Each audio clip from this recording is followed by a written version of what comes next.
നമ്മൾ ഈ സെക്ഷനിൽ XPനെ എങ്ങനെയാണ് ഇൻസ്റ്റാൾ ചെയ്യുക, അതിനെങ്ങനെയാണ് കോൺഫിഗർ ചെയ്യുക, അതിൽ എന്തൊക്കെയാണ് ഓപ്ഷൻസ് ഉള്ളത്, ഇൻസ്റ്റാൾ ചെയ്യുമ്പോൾ വല്ല പ്രോബ്ലം വന്നാൽ എങ്ങനെയാണ് ഫേസ് ചെയ്യുക എന്നുള്ളതൊക്കെ നോക്കാൻ പോകണം.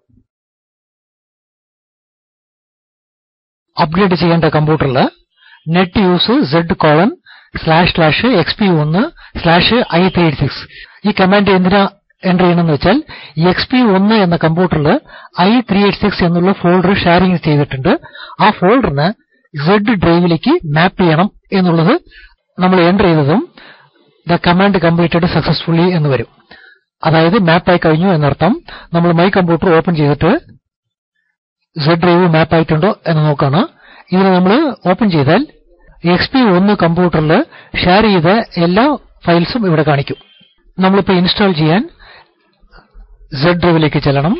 നമ്മൾ Z ഡ്രൈവിൽ ചെന്നിട്ട് winnt32 എന്നുള്ള കമാൻഡ് എൻ്റർ ചെയ്താൽ നിങ്ങൾക്ക് ഇൻസ്റ്റലേഷൻ ആരംഭിക്കും. ഇപ്പോൾ ഇൻസ്റ്റലേഷൻ ആരംഭിക്കുന്നുണ്ട്. ഈ ഇൻസ്റ്റലേഷനിൽ നിങ്ങളുടെ കമ്പനിയിലുള്ള എല്ലാ കമ്പ്യൂട്ടറും മൈക്രോസോഫ്റ്റ് സൈറ്റിൽ ചെന്നിട്ട് വേണം ഡൗൺലോഡ് ചെയ്യാൻ. കമ്പനിയിൽ ഒരു 100 കമ്പ്യൂട്ടർ ഉണ്ടെങ്കിൽ 100 കമ്പ്യൂട്ടറും മൈക്രോസോഫ്റ്റിൽ ചെന്നിട്ട് ഡൗൺലോഡ് ചെയ്യുകയാണെങ്കിൽ വളരെ സമയമെടുക്കും.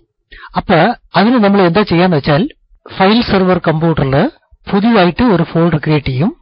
ആ ഫോൾഡറിന് അപ്ഡേറ്റ്സ് എന്ന് നെയിം തരാൻ പോകണം. അതിന് ഷെയർ ചെയ്യും.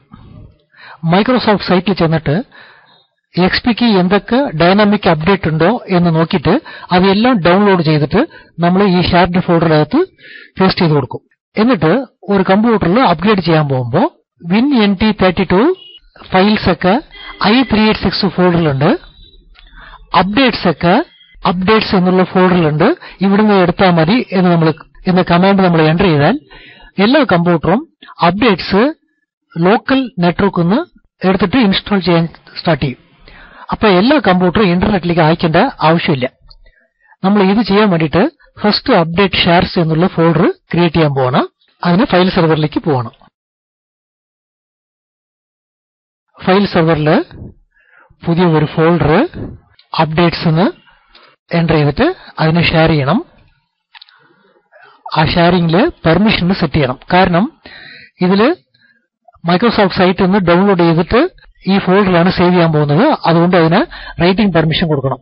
അതേപോലെ സെക്യൂരിറ്റിയിൽ ചെന്നിട്ട് ആഡ് എവ്രിവൺ എന്നുള്ളതിനെ സെലക്ട് ചെയ്യണം. ഈ എവ്രിവൺ യൂസറിന് അതിൽ റൈറ്റിംഗ് പെർമിഷൻ കൊടുത്തിട്ട് ഓക്കെ സെലക്ട് ചെയ്യണം.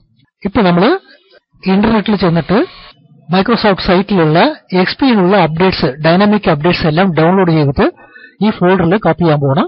അതിനുവേണ്ടി നമ്മൾ ബ്രൗസറിനെ ഓപ്പൺ ചെയ്തിട്ട് മൈക്രോസോഫ്റ്റ് സൈറ്റിലേക്ക് ചെല്ലണം.